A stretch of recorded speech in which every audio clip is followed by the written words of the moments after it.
이번 시간은 제8절 소득세 신고 납부 및 결정을 하도록 하겠습니다. 마지막 시간이죠. 마지막 파트는 시험이 이렇게 나올 것이다 라고 정리해 놨습니다. 지금 마지막 파트 가산세까지. 일단 확정신고 의무 면제 대상자와 확정신고 대상자. 그러니까 확정신고 5월 달에 신고를 해야 되는 사람, 하지 않아도 되는 사람. 이렇게 구분하는 거 하나랑 확정신고 납부기한. 얘는 답이 나왔죠? 5월 1일부터 5월 말까지 확정신고 납부를 하여야 합니다. 분납기준. 여기에 답은 일단 2개월. 한 개 더 있어요. 일단 분납은 저는 일단 이렇게 외워요. 분납. 글자가 두 글자잖아요. 분납. 일단 2개월. 해당 페이지 가서 하나 더 일러드리도록 하겠습니다. 중간연합 소액 부징수는 우리가 이미 수업했죠. 1,000원 미만에 대해서는 노노노노. 소액 부징수는 1,000원 미만에 대해서는 징수하지 아니한다. 이거 하나랑 중간연합에 대한 소액 부징수는 30만 원이죠. 부가세법이나 소득세법이나 똑같이 30만 원은 징수를 하지 않는다. 이렇게 보시면 됩니다. 사업자 해랑 신고 기간. 얘는 답은 2월 10일이에요. 일단 여기서 시험에 나올 수 있는 부분이고 가산세는 너무나 많죠. 너무나 많지만 시험에 나올 친구들은 이렇게 둘이 지급 명세서 미제출 1%, 지출 증명 미수치 가산세 2%. 물론 저번 시간에 한번 이야기했죠. 지급 명세서 미제출인데도 불구하고 3개월 이내에 신고한다면 0.5%로 가산세를 감면시켜주는 이때를 얘를 뭐라고 하냐면 지연 제출이다 라는 말을 했죠. 자, 이렇게 시험에 나올 것이라고 예상이 들어요. 일단 진행 한번 해보도록 하겠습니다. 과세표준 확정 신고.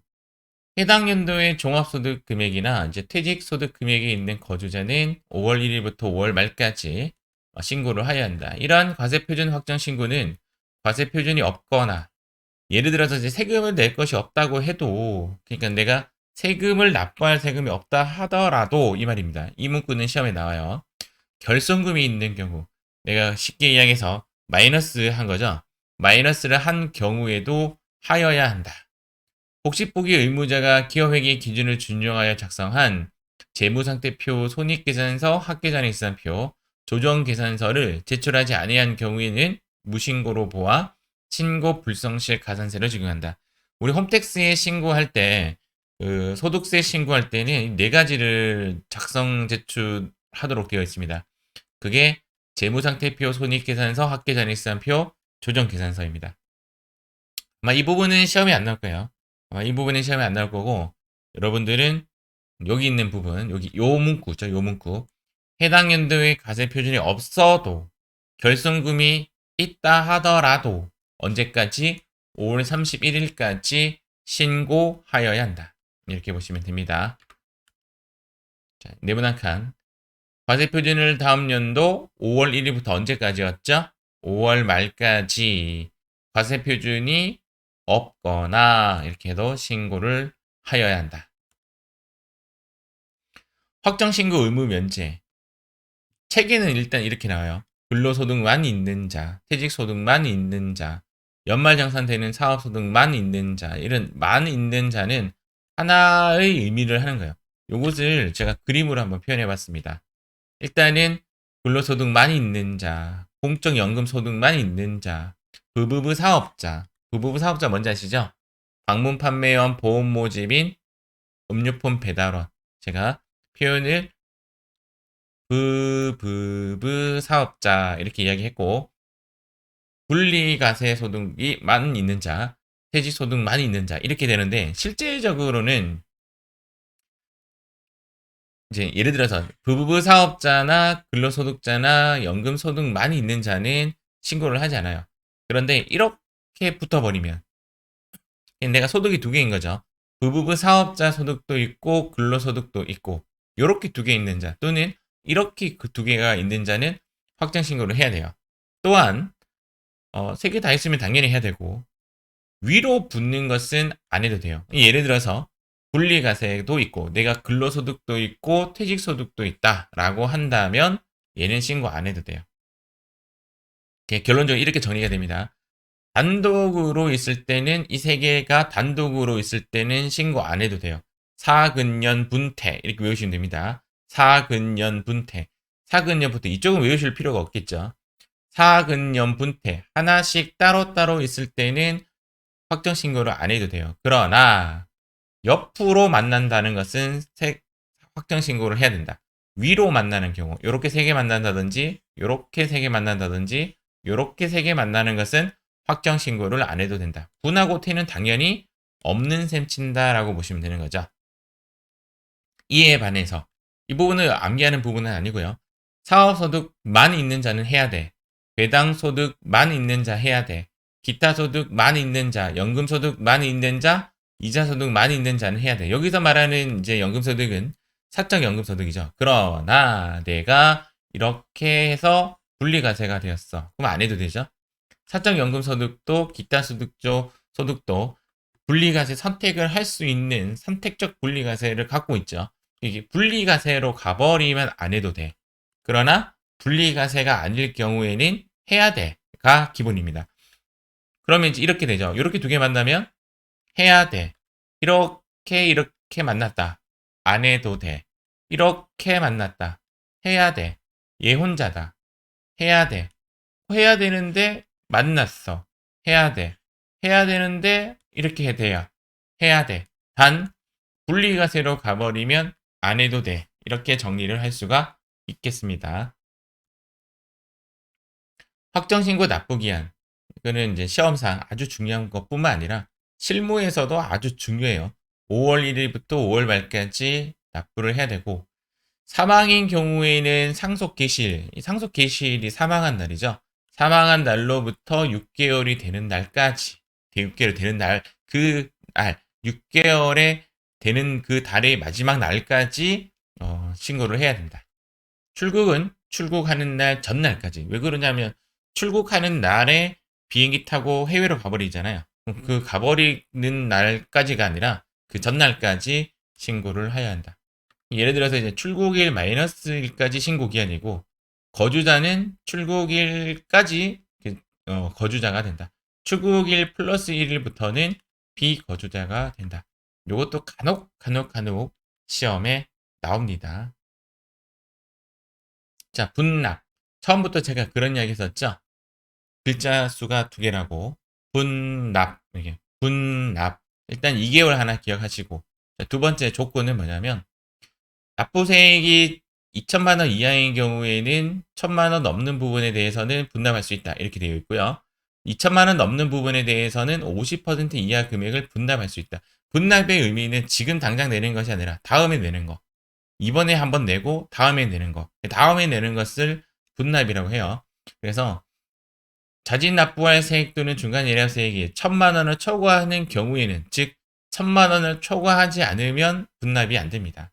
일단은 저는 이렇게 책에는 이렇게 나와 있지만 이렇게 정리하는 것도 괜찮아요. 이렇게 일단은 1천만 원이 넘어야 분납이 가능하고 나누어서 낼 수 있고 두 번째는 처음에 내는 것이 두 번째 내는 것보다 크거나 같아야 돼요. 그러면 예를 들어서 750만 원인 경우에는 분납이 안 되죠.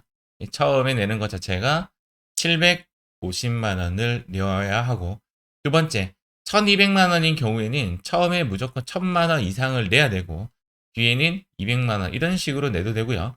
1100 내고 100만 원 내도 되겠죠. 이런 식으로 되고 1700도 마찬가지 1000만 원에 700만 원.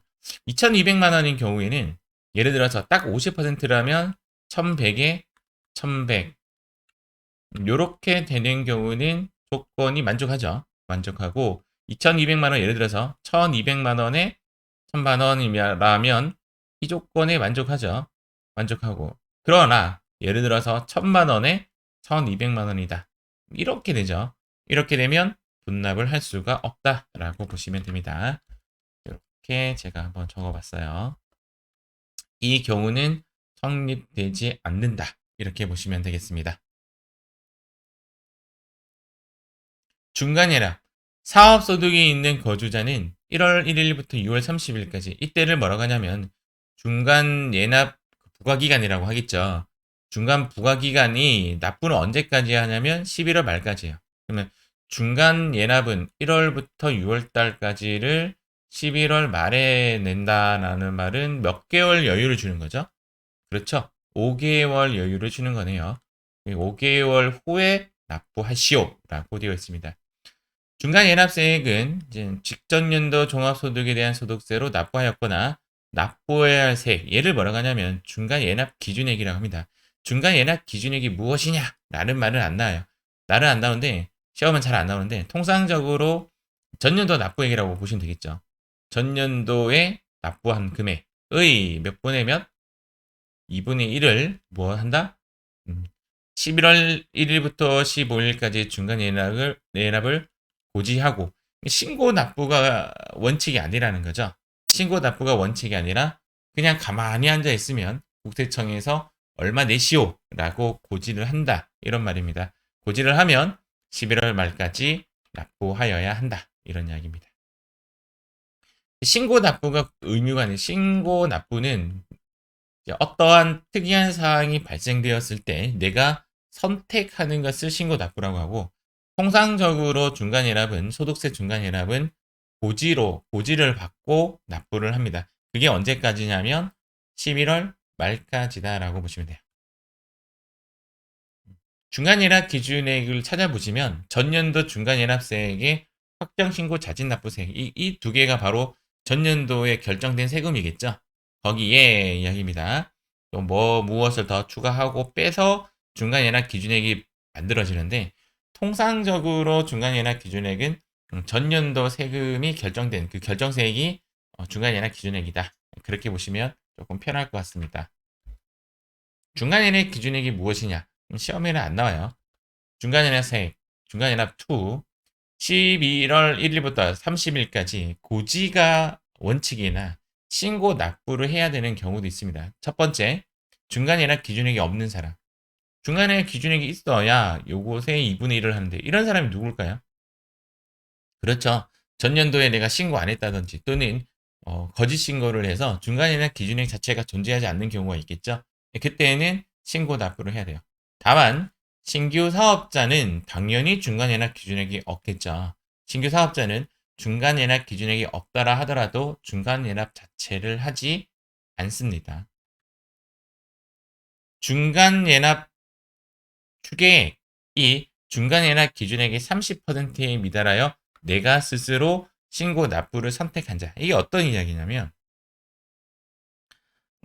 이런 거죠. 내가 올해 너무 소득이 너무 적어요. 너무 적어서 중간예납 기준액 전년도 냈던 돈보다 30%나 미달됐다. 약 3분의 1보다 적은 금액의 소득이 발생된 거죠. 그러면 내가 스스로 신고하겠다라고 하면 내가 신고 납부를 해도 된다라고 보시면 된다. 그러나 내가 중간예납 기준액의 30%에 미달하지 않는데도 불구하고 내가 스스로 신고 납부를 하는 것은 인정되지 않습니다. 중간예납 제외되는 사람, 체계치가 없는 내용이죠. 이렇게 중간예납이 제외가 되는데 우리가 꼭 기억해야 되는 부분은 얘입니다.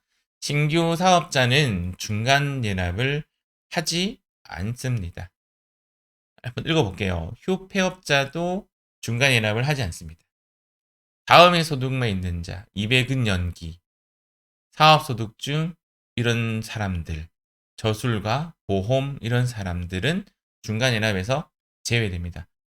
이분은 또 알죠? 우리가 부부부 사업자 그리고 하나 더 중간예납세액이 30만 원 미만의 경우도 부과되지 않고 확정신고 때 한 방에 납부하도록 되어 있다. 이 정도 알고 계시면 될 것 같습니다. 얘랑 얘만 꼭 기억하시기 바래요. 중간예납과 확정신고 얘도 책에는 안 나오는데 우리가 이 정도는 한번 기억하고 갔으면 좋겠다라는 부분인데요. 일단 외울 때 법인세는 2, 3, 소득세는 5, 5 이렇게 외웁니다. 약간 모양이 이렇게 관계가 어떤 관계예요? 2 더하기 3은 5 이런 관계가 있죠.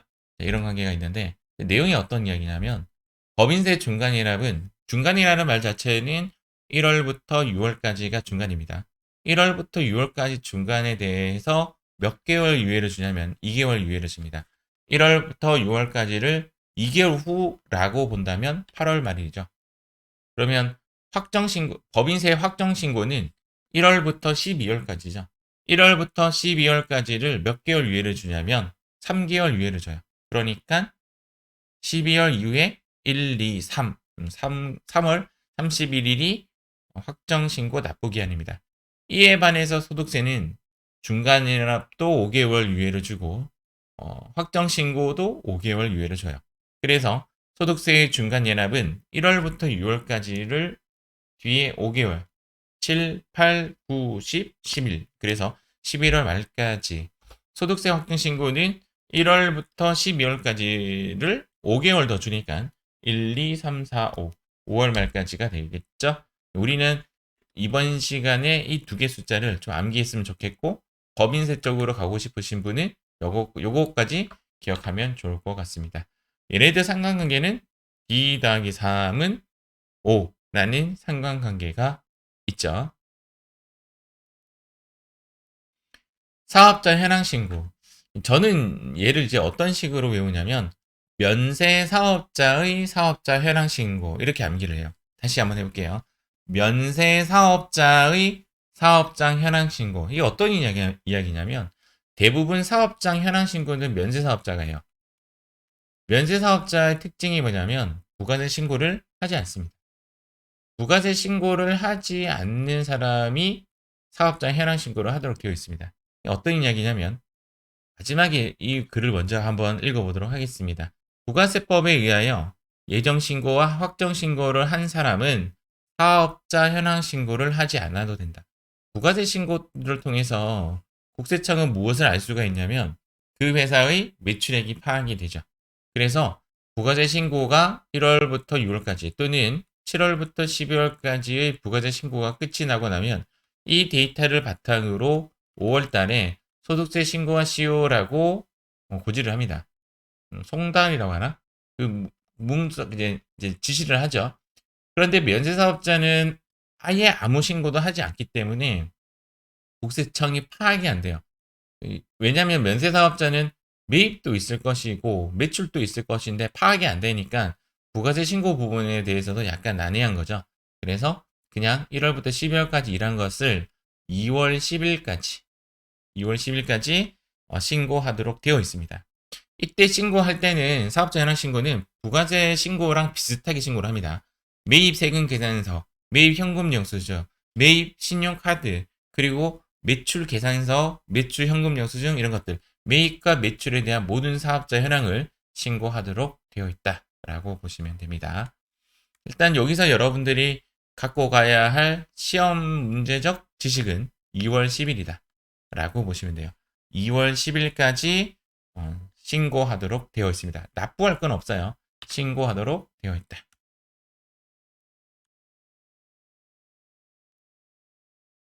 결정과 경정. 결정이라는 개념은 이런 겁니다. 내가 만약에 국세청에 신고 안 하면 어떻게 되지? 이런 분들 있죠. 내가 이번에 근로소득이 2개야. 근데 전에 회사 거를 엎어서 신고하려고 하니까 세금이 너무 많이 나오는 거야. 에이, 모르겠어. 나는 이것만 신고할래. 이런 경우. 그러니까 신고 자체가 잘못됐죠. 잘못된 신고를 했을 수도 있고 아니면 아예 처음부터 나 요번에 신고 안 할 거야. 나 안 할 거야. 나 몰라. 라고 하는 경우가 있겠죠. 그렇게 된다면 국세청이 어허 이러면 아니돼요 하면서 잘못된 신고에 대해서는 거꾸로 수정해서 때립니다. 그것을 경정이라고 하고 신고 안 한 것에 대해서도 거꾸로 그냥 세금을 때려버려요. 이것을 뭐라고 하냐면 결정이라고 해요. 결정과 경정은 이제 결론적으로 뭐 거의 똑같은 뜻입니다. 똑같은 뜻인데 결론적으로 국세청이 거꾸로 때려버리는 거 이것을 결정과 경정이다라고 합니다. 일단 시험에 나올 부분은 결정과 경정에 대해서는 이런 거죠. 결정과 경정에 대해서는 무엇이 원칙인가? 얘가 시험에 나올 가능성이 가장 높아요. 결정과 경정의 원칙은 실질 조사가 원칙입니다. 이게 어떤 이야기냐면 내가 세금을 잘못 계산하고 또는 누락하고 이러한 부분에 대해서는 실제로 가서 조사해서 세금을 부과하는 게 맞겠죠. 그런데 사실상 현실은 좀 불가능해요. 왜 그러냐면 너무나도 많은 사업자도 있고 너무나도 많은 업체가 있는데 제한된 국세청의 직원만으로는 얘를 실제 조사하기가 좀 어렵겠죠. 그래서 예외를 둡니다. 그 예외를 뭐라고 하냐면 추계 조사한다라고 해요. 추측해서 계산한다. 이렇게 보시면 돼요. 추측해서 계산한다. 내용 한번 읽어보겠습니다. 과세 표준을 조사 결정함에 있어서 장부와 증명 서류가 없거나 중요한 부분이 미비하거나 기장의 내용이 시설 규모, 종업 원수 등에 비하여 허위임이 명백하여 장부 또는 증명 서류에 의하여 과세 표준과 세액을 결정할 수 없는 경우에는 경비율의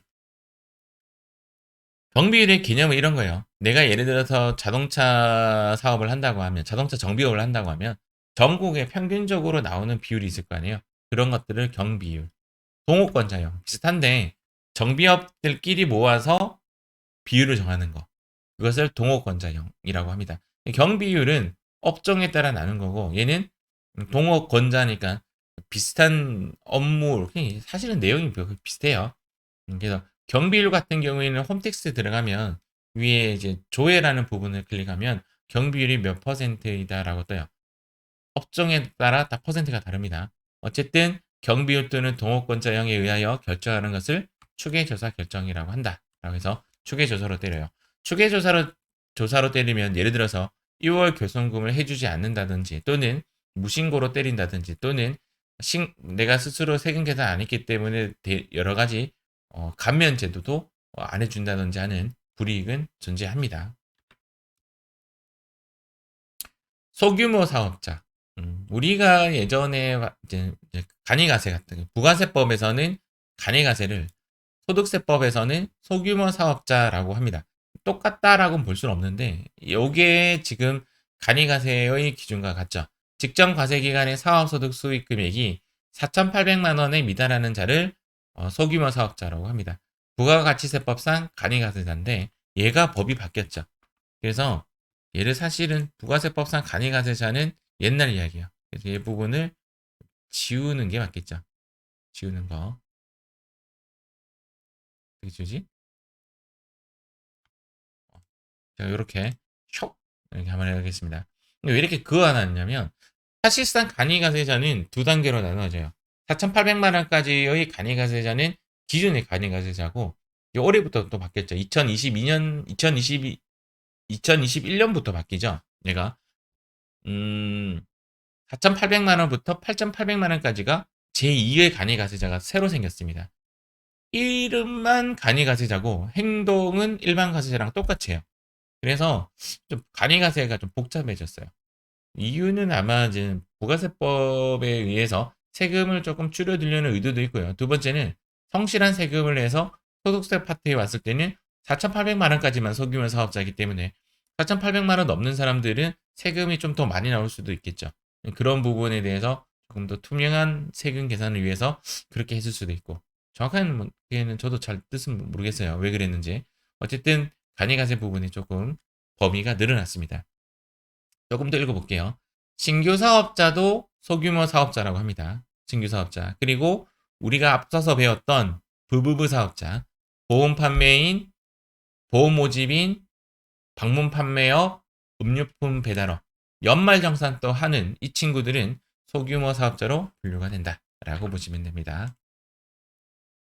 가산세. 너무나도 가산세가 많은데 우리가 가산세를 다 외울 수는 없고 시험에 나올 만한 친구만 딱 기억하도록 하겠습니다. 지급 명세에서 미제출 1%입니다. 우리가 지급 명세에서 규정이 상당히 복잡해졌잖아요. 예전에는 근사태는 3월 10일까지 일단 기본적으로 이걸 외우셔야 되고 나머지는 2월 말까지 이렇게 했었습니다. 이렇게. 그렇지만 이제 일용 근로자와 사업소득자는 빠져가지고 매월로 이제 바뀐 거죠. 2021년 7월부터 바뀐 겁니다. 얘를 내가 만약에 제출하지 않았다 이 이야기예요. 얘를 제출하지 않으면 1% 상당히 커요. 그러나 내가 만약에 3개월 이내에 신고한다면 0.5%로 가산세를 죽여주겠다. 지금 지출 증명 미수치 가산세, 쉽게 이야기해서 세금 계산서, 현금 영수증, 신용카드 등을 챙기지 않았다면 얼마 넘을 때 3만 원 넘는 부분에 대해서 3만 원 이하 부분 이하 부분에 대해서는 지출 증명 미수치를 하더라도 가산세 없어요. 경비 인정도 해주고. 그런데 3만 원 넘는 부분에 대해서 지출 증명을 수취하지 않으면 가산세 2% 내고 경비 인정을 받을 수가 있습니다.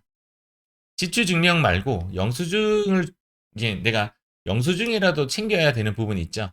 영수증이라도 챙기지 않으면 얘는 1% 가산세를 먹습니다.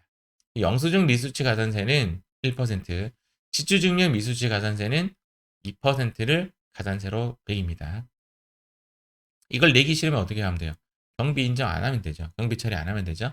그렇게 하면 되는데 일단은 2%, 1%, 여기 있는 지급 명세서 1%, 3개월 이내 0.5%까지 기억하시기 바랍니다. 자, 출제된 문제 유형. 1번. 다음 중 소득세법상 중간연합세액 및 분납, 중간연합세액 및 분납에 대한 설명으로 올바르지 않은 것은 일단 답은 2번이에요. 중간연합 납부 기한은 11월 30일까지다. 이렇게 되죠. 중간연합에 대한 분납세액은 다음 연도 1월 말까지 납부한다. 이거 무슨 이야기야? 지금 보면 중간연합이 11월 말까지잖아요. 2개월 분납이 가능하죠. 12월 말, 1월 말. 그래서 1월 말까지 분납세액을 내야 된다. 이 말은 또 중간연합도 분납이 가능하다. 이런 말이죠. 30만 원 미만일 때는 소득세 징수하지 아니한다. 맞죠? 2천만 원 초과할 때는 50% 이하의 금액을 나누어서 낼 수 있다. 다음 문제. 소득세법상 종합소득세 확정신고 기간은 언제인가? 4번이죠. 아주 잘 나오는 문제 중에 하나예요. 소득세법상 중간연합 의무자로 오르는 것은 신규 사업자는 중간연합 안 해도 된다고 했고 종합소득 중 사업소득이 있는 거주자는 무조건 해야 돼요. 다 2번. 무조건은 아니지. 30만 원 초과인 경우에 해야 돼요. 수시 부과하는 사업은 중간연합 의무가 없습니다. 납세조합이 소득세를 매우 원천 징수하여 납부하는 경우는 근로소득자로 봐요. 그래서 중간연합 의무가 없습니다. 정답은 2번. 소득세법상 분납에 대한 설명으로 괄호에 들어갈 숫자는 무엇인가? 납부할 세액이 각각 1,000만 원을 초과하는 자는 대통령이 정하는 바에 따라 그 납부할 세액의 일부를 납부 기간이 지난 후 몇 개월 이내 분납 글자가 몇 개라고 했죠? 2개. 그러니까 몇 개월 동안? 2개월 동안 가능하다. 이렇게 보시면 됩니다. 자, 이렇게 해서 우리는 13번의 수업에 걸쳐서 소득세 이론을 마쳤습니다. 소득세 이론은 일단은 전산세무 2급 파트에서는 크게 비중을 차지하지 않아요. 그래서 여러분들이 그냥 수업 시간에 편하게 듣고 이러한 교양 수업 쌓듯이 지식이 쌓였다라고 생각하면 좋을 것 같습니다.